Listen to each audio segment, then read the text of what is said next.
coach, but I'm not coaching right now, but I coach a lot of little kid sports. This is Brianne McCallum, right here. She also teaches PE. She's freshman shape, volleyball coach, and assistant track coach. It's a good recall. That's Mr. Jeff Fern right there.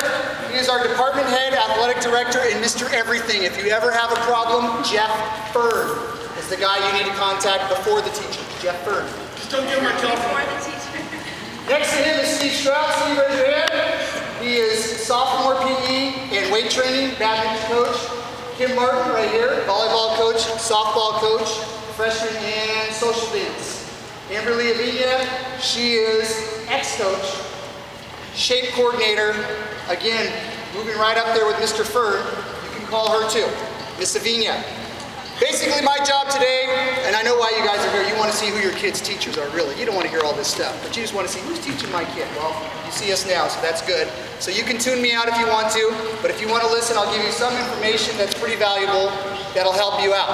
I'm going to give you kind of an insight to how our day goes. Basically, your son or daughter will show up to PE. They go into the locker room, they get dressed. When they get dressed, they must wear the Irvington PE outfit. Irvington shirt, Irvington shorts, last name, first initial. So when you do the laundry, which I hope you do at some point during the school year, and you see those PE clothes, because if you don't, that's probably a bad sign, that you see their last name, first initial. They're also allowed to wear sweats to class. They can buy those here. They must be ash gray or say Irvington on them. Most importantly, the shorts must be worn over the sweats. I know that sounds a little bit old school, but the reason we do that is because the shorts and the shirt are a part of their daily uniform. So they can wear sweats, but they must always wear their shirt and shorts to class every day. They also have to wear athletic shoes, not Vans, hopefully not Vans, although they do, but not flip-flops, Crocs, slippers. Sometimes they try to do that. It's a safety issue. Athletic shoes, running shoes are really good out in class.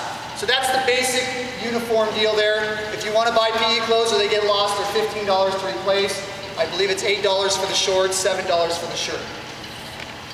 Activities we're doing right now are basically how we go through our day. After they get dressed, they go out to the blacktop, which is nice now. Thanks to Mr. Fern. Where is it? You left already?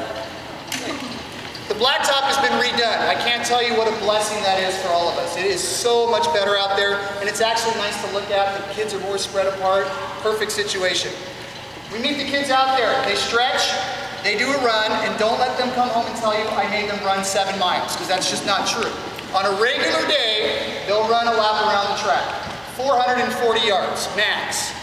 Not that much. On a double block day, they'll run what we call the boom. The freshman boom is a little bit over a mile. The sophomore boom is about 1.4 miles on that day, which is good for them. They need to do that. So don't let them tell you I made them run 3 miles or anything like that, because I just don't do that. We don't do that here. They stretch, they run, and then they either are learning to play an activity or they're actually playing an activity. Right now, the freshmen are doing swimming and volleyball. The sophomores are doing lacrosse or football, depending, we switch every 5 weeks. And then the upper division classes, which I don't think there's any upper division this period, we have weight training and social dance as well. I think weight training is 4th and 5th period. Units and grading, this is the most important thing I probably assume here. We have 2 choices here. You should have got an outcome sheet that looks like this. Essential outcomes of PE. Hopefully you signed it and you read it. It has all the information. I actually told my kids to have you photocopy it because it's a good reference to have at home, so you kind of understand what's going on during the course of the year. But it explains our grading policy, and then your son or daughter is allowed to choose a letter grade or pass-fail grade.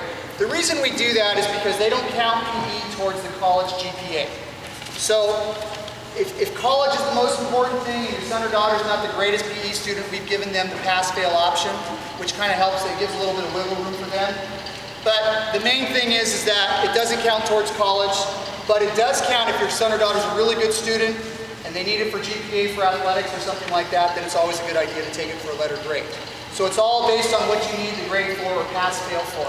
And if you ever have questions about that or what do you think a better option is, go ahead and give us a call. We can certainly help, we can talk you through that and help you make a good decision for your son or daughter. But basically, the main thing is that PE does not count towards college GPA for getting into college. All right, so if you need it for extracurricular activities, a letter grade can work out really well. In saying that, we are on a variable unit system, which means that every quarter you can earn up to 2.5 credits of PE. The semester is 5 credits. At the end of the school year, it is 10 credits. You need 20 credits of PE to graduate from Irvington High School. So, for every 8 days your son or daughter does PE properly with the proper uniform and they're participating, they will earn half a credit of PE. There's 40 days in a quarter, therefore it adds up to 2.5 credits. Now we have to kind of reverse everything and go back. If your son or daughter misses more than 8 days of PE, they do not earn all of their credit. Which means if they have a parent note, medical excuse, field trips, so on and so forth, reasons to miss class, vacation, whatever it is, which we're not supposed to do, but we do anyway. And we have non-dresses, non-runs, or non-participations. Those all count towards the 8 days. Okay, those affect units. So it's important that your son or daughter does not go over the 8 days missed per quarter. If they do, we have what is called Makeup PE. On Wednesdays and Thursdays during advisory, they can get signed in for Makeup PE.